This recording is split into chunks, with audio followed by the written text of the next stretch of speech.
টকঝাল মিষ্টি আমের আচারটি একবার খেলে বারবার খেতে চাইবেন। আমি তো বানিয়ে বয়মে রেখেছিলাম, দুদিনেই আমার শেষ। হ্যালো এভরিওয়ান, আসসালামু আলাইকুম। কেমন আছেন সবাই? বরাবরের মতো আজকে একটা ভিডিও নিয়ে চলে আসলাম। আশা করি আপনাদের ভালো লাগবে। যদি ভালো লেগে থাকে ভিডিওটা স্কিপ না করে সম্পূর্ণ দেখার অনুরোধ রইল। চলুন আপনাদের সাথে শেয়ার করা যাক আমি কিভাবে আজকে আমের আচার তৈরি করলাম। এই আচারটি একবার মুখে দিলে বারবার খেতে চাবেন, এমন সুস্বাদু আর এমন মজার আচার এটা। নর্মাল ফ্রিজে 1 মাসের মতো রেখে খেতে পারবেন। তো চলুন কিভাবে কোন প্রসেসে আজকে আমের আচারটা করলাম আপনাদের সাথে শেয়ার করি।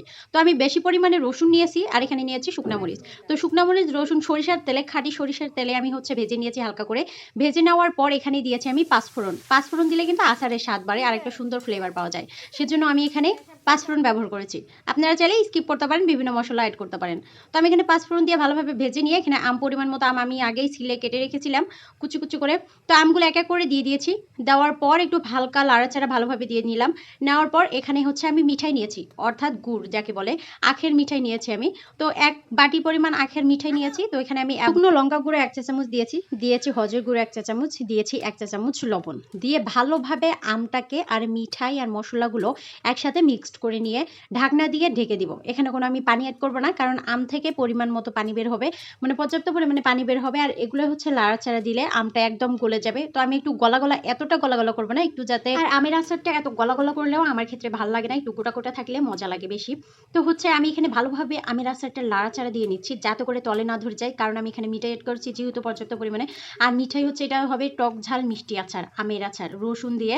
আর এটা কিন্তু মুখে দিলে যখন রসুনটা যাবে, কি যে শান্তি। আমার তো ভিডিও এডিটিং করতেছি, তখনই আমার ইচ্ছা হচ্ছে এখনই ফ্রিজ থেকে বয়মটা বের করে 1 চা চামচ আচারটা খাওয়া যায়। তো কি আর করার, ভিডিও তো এডিটিং করতে হবে, ভয়েস দিতে হবে, তাই না? তো চলুন এভাবে একটু লাড়াচাড়া করলাম আমি আচারটা। লাড়াচাড়া দিলাম, মানে শুকনা মরিচ আমি কয়েকটা আগে 3-4টা শুকনা মরিচ আমি এখানে রেখেই দিয়েছিলাম যাতে করে আচারটা আগে থেকে একটু ঝাল ঝাল লাগে। আর পরে আমি চিলি ফ্লেক্স ব্যবহার করব পরে। আগে আমি আচারটা করে নিব তারপর। তো আরও ভালোভাবে আমি আমের আচারটা যাতে তলে না ধরে যায় সেজন্য ভালোভাবে লাড়াচাড়া দিয়ে নিলাম। আর দেখেন আচারটা কিন্তু এখনো পাতলা আছে, যতক্ষণ পর্যন্ত না আচারটা একটু গাঢ় গাঢ় টাইপের হবে ততক্ষণ অবধি আমি লাড়াচাড়া দিব, আর তলে যেন না ধরে সেটা খেয়াল রাখবো। এখানে নিজের স্বাদ অনুযায়ী চিলি ফ্লেক্স ব্যবহার করেছি আমি। দেওয়ার পর এখানে পাঁচফোড়ন ভেজে আমি গুঁড়ো করে রেখেছিলাম, তো পাঁচফোড়নের গুঁড়োগুলো উপর দিয়ে ছিটিয়ে দিলাম। আমি আচারটা যেন তলে না ধরে সেজন্য লাড়াচাড়া দিব, মানে ভিতর থেকে ভালোভাবে লাড়াচাড়া দিব যাতে করে তলে না ধরে যায়। আর আচারে বিশেষ করে পাঁচফোড়ন দিলে এত একটা সুঘ্রাণ আসে আর সুন্দর লাগে। কে কে পাঁচফোড়ন খেতে আচারে ভালোবাসেন অবশ্যই কমেন্ট করে জানাতে ভুলবেন না।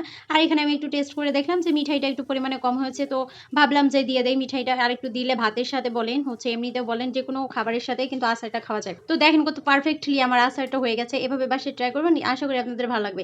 আর এই আচারটা বিশেষ করেন দোকানের যে প্যাকেট আচার থাকে না, আমের আচার, সেম টু সেম এই আচারটা হয়েছিল। আমি একবার মুখে দিয়ে ভাবতেছি সুবহানাল্লাহ, মাশাআল্লাহ, আল্লাহ তাআলার কত কুদরত। দেখেন আমি বাসায় বানিয়ে ফেললাম দোকানের মতো মতো আচার। তো আপনারাও চাইলে কিন্তু বাসায় এভাবে ট্রাই করতে পারেন। তো আচার খেতে খেতে বিদায় নিচ্ছি আমি, রিক্তাস কিচেন অ্যান্ড ব্লগ। সবাই ভালো থাকবেন, সুস্থ থাকবেন, আর এভাবে বাসায় ট্রাই করে দেখতে পারেন। আর যদি ভিডিওটা ভালো লাগে পেজটা ফলো দিয়ে পাশেই থাকবেন নিত্য নতুন ভিডিও পেতে। আসসালামু আলাইকুম।